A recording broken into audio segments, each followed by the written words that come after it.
है रघुकुल news channel. मैं हूं आपके साथ अंजलि त्यागी। तो चलिए रुक करते हैं आज की प्रमुख खबर पर। बल्कि ग्रामीणों के स्वास्थ्य पर भी गंभीर प्रभाव डाला है। लेकिन सबसे बड़ा सवाल यह है कि प्रशासन क्यों मौन है, और इसके पीछे का नाम एक बार फिर वही है, राजेश शर्मा। देखिए हमारी यह विशेष रिपोर्ट।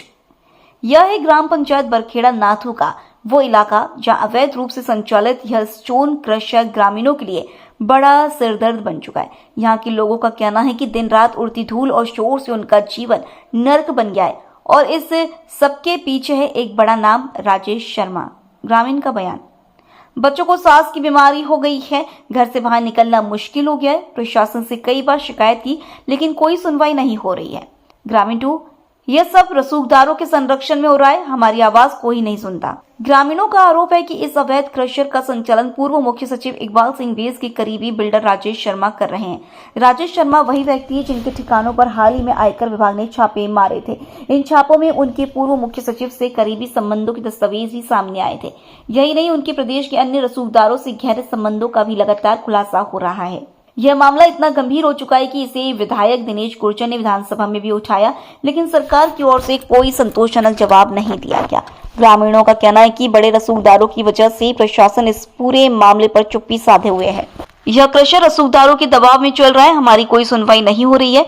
हम चाहते हैं कि सरकार तुरंत कार्रवाई करे। ग्रामीणों का गुस्सा लगातार बढ़ता जा रहा है। उनका कहना है कि अगर जल्द इस अवैध क्रशर पर कार्रवाई नहीं हुई तो वे बड़े स्तर पर आंदोलन करेंगे। ग्रामीण का बयान।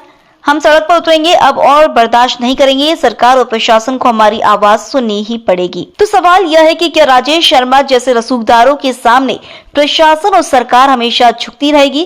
क्या ग्रामीणों की समस्याएं कभी सुनी जाएगी? ये देखना होगा कि सरकार इस मामले में क्या कदम उठाती है। विनोद मालवीय, ग्राम पंचायत बरखेड़ा नाथू, भोपाल जी। पूछिए आप। जिस तरीके से क्रेशर का काम चल रहा है उस पे आम जनता और ग्रामवासियों को क्या कुछ परेशानियां आ रही हैं?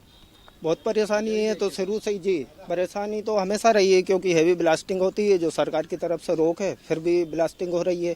दूसरी बात प्रदूषण जो पत्थर पिसता है उसको पूरा फसलों में जम जाता है, दिक्कत होती है, फसलें नहीं निकलती है, ये सब। और इसके बाद ट्रक वाहन चलते हैं, क्योंकि गाँव में से भी ट्रक निकलते हैं, ये भी एक समस्या है जहाँ बच्चों को दिक्कत है, बच्चे खेलते रहते हैं, ये सब समस्या है, इसलिए बंद तो होनी चाहिए। सरपंच साहब ने भी कई काम बताए जी। तरीके से यहाँ पे अवैध उत्खनन चल रहा है, नियम विरुद्ध कार्रवाई चल रही है। आपको क्या लगता है कि किसके संरक्षण में कार्य हो रहा है, कौन किसके क्रेशर है और कहाँ माइनिंग हो रही है? ये नहीं बता सकते हैं। आसपास माइनिंग तो है, ब्लास्टिंग की आवाज आती है, पर ये किसके संरक्षण में है, किसके संरक्षण में है, किसके संरक्षण में कौन करवा रहा है, ये नहीं बोल सकते, ये नहीं बता सकते। क्रेशर से यही सब ब्लास्टिंग है, प्रदूषण है, प्रदूषण बहुत। कृषकों के कारण ब्लास्टिंग हो रही है, उसमें मकानों में दरारें आ रही हैं, सबसे बड़ा प्रदूषण ये है। और जो घरों में प्रदूषण होता है वो अलग से, दीवारों में छा गई वो धुंध वो अलग से। अच्छा, गाड़ियाँ कब कब चलती हैं? रात में भी चलती हैं? अरे रात दिन बराबर चलती है, 24 घंटे चलती हैं, फसलें नष्ट हो रही हैं। अच्छा, आप तो जैसे बुजुर्ग को बीमारियाँ हो रही हैं क्या? हाँ, सांस की बीमारी। अरे दमा की होती है और सांस फूला थी, सर्दी जुकाम सब। अच्छा, शिकायत नहीं करी गांव वालों ने मिलकर नेताओं से? नहीं है भाई साहब, महेंद्र सिंह माली, ग्राम पंचायत बरखेड़ा नाथू, भोपाल जिला, तहसील हुजूर से बोल रहा हूँ। जहाँ के बच्चे एवं सभी अपने व्यक्तिगत लोगों को परेशानी हो रही है, खासतौर से छोटे बच्चों को सांस लेने में दिक्कत आती है, प्रदूषण ज़्यादा हो रहा है, इस कारण इस समय सर्दी का ज़्यादा प्रभाव पड़ रहा है, क्रेशर के कारण भी, और बच्चों को बीमारियों से बीमार ज़्यादा आ रहे हैं, और इसी कारण धूल का प्रदूषण क्रेशर की वजह ज़्यादा हो रहा है, जो कि सांसों में दिक्कत होती है, दमा की शिकायत जैसे कि बहुत सी समस्या ऐसी है कि जो कि मेडिसिन द्वारा हाँ ठीक भी कर रहे हैं पर ठीक नहीं हो पा रही है, वो जहाँ क्रेशरों के कारण नहीं हो रही है। उसका मतलब ये है क्रेशर यहाँ से हटना चाहिए कायदे में, ये है। और शिकायत बिल्कुल हम तो ऊपर तक जाएंगे, माननीय मुख्यमंत्री तक जाने की सोच रहे, पर सब साथ जाएं तो जाना अच्छा लगता है, अकेले से कोई काम नहीं बनता। मतलब जो है पूरे गांव मिलकर जाएंगे और क्रेशर को बंद करवाएंगे। माननीय मैं मुख्यमंत्री से निवेदन करता हूं, ये क्रेशरों को बंद करवाए दिया जाए। बस यही। धन्यवाद। मोहन सिंह यादव, मुख्यमंत्री। ठीक। मेरा नाम खेमचंद पटेल, ग्राम पंचायत बरखेड़ा नातू से सरपंच। सर, जिस तरीके से कांग्रेस विधायक दिनेश गुरजर ने विधानसभा में सवाल उठाया और मुख्यमंत्री मोहन यादव को पत्र लिखकर जानकारी दी कि आपके ग्राम में क्रेशर के काम अवैध तरीके से चल रहा है, नियम विरुद्ध तरीके से चल रहा है, क्या कुछ आपको जानकारी है? हाँ, क्रेशर का काम चल रहा है। ना तो कोई पंचायत में उसका टैक्स आता है, अब वो माइनिंग वाले लेते या नहीं लेते ये पता नहीं है। बाकी हानि तो इतनी है कि धूल उड़ती है, रोड खराब हो गया। अब भी रोड बनाया था शेड्यूल रोड मैंने, उसमें पूरे पुनः पूछे गड्ढे तोड़ दिए। जब भी बोलते हैं तो हाँ देखते देखते आज तक उनने किसी प्रकार का उस पर एक्शन नहीं लिया, ना सरकार ने लिया।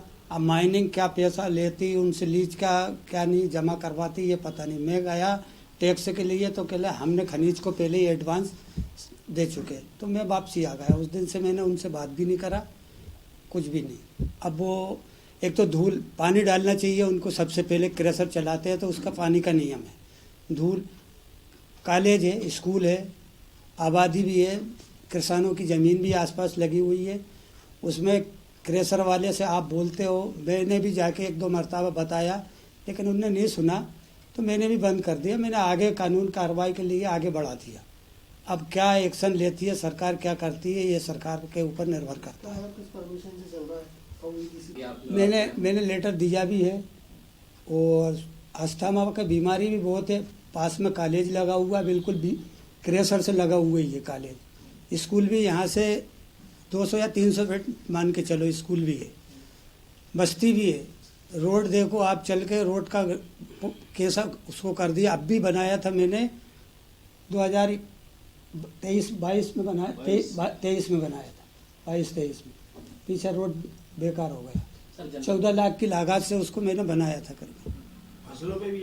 फसलों पे भी धूल जाती है तो फसलें पूरी खराब हो जाती है। आसपास मकान बने हुए, उसमें ब्लास्टिंग होती है, पत्थर भी आते हैं, जानवर भी आसपास जानवर भी घूमते हैं। मकानों में दराज देखो आप, पंचायत भवन की दराज धमाके बहुत करते हैं, जबकि उनके पास नियम है 2 से 2.5 फीट का, लेकिन पता नहीं वो 20 फीट उतारते हैं, 10 फीट कितने उतारते हैं ये नहीं। ग्रामवासी आप तक ये समस्या लेके पहुंचे हैं? ग्रामवासी 10 बार आए मेरे पास, मैंने भी लेटर पैड पे भी दिया है। अब उस पर कोई कार्रवाई नहीं हो रही है, हटना चाहिए और उसकी जांच कराई जाए कि इनकी लीज कब से कब तक की है।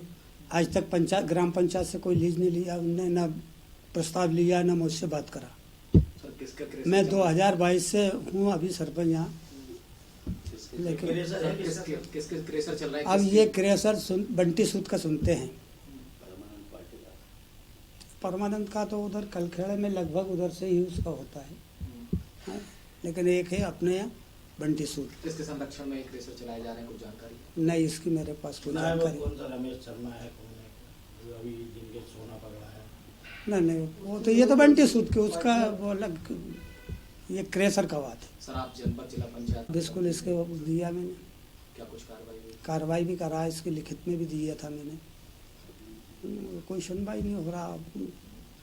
खनी बोले मैंने तो 2028 तक का मेरा पास लीज है भैया, और टैक्स में खनिज को एडवांस दे चुका हूँ। तो ये तो सरपंच को देखना चाहिए ना, लीज कब तक की आपको कागज दिखाया ना? लीज का कागज 10 बार पूछा, बताया ही नहीं है। नहीं बता, यानी लीज इनकी खत्म हो चुकी। अब आप उस पर एक्शन लो, आप मीडिया वाले हैं, आप आगे बढ़ाइए, सरकार उस पर पुनः विचार करे। हैं कभी ये तो ग्राम पंचायत में आता है तो सबसे पहले पंचायत से उनको परमिशन लेना अनिवार्य है, लेकिन वो पंचायत को आजकल कोई कुछ समझ ही नहीं रहा है। जब पंचायत सरपंच कौन है क्या है आम आदमी समझते हैं, काम चल रहा है उनका, कुल मिला के अवैध खनन चल रहा है।